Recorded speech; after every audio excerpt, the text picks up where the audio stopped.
হচ্ছে, এটা কিন্তু গরমের জন্য হচ্ছে না। এই যে তুমি দিন রাত এই সিগারেট টানছো, এটার জন্যই তোমার শ্বাস নিতে কষ্ট হচ্ছে।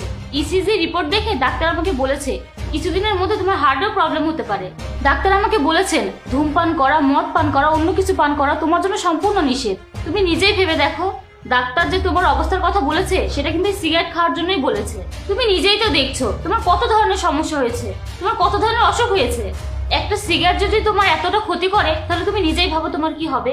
আজ না হোক কাল হবে, কাল না হোক 10 দিন পর হবে, 10 দিন পর না হলে 2 মাস হবে, 2 মাস পর না হলে 10 বছর পর কিন্তু নিশ্চয়ই ঠিকই কিছু একটা হবে।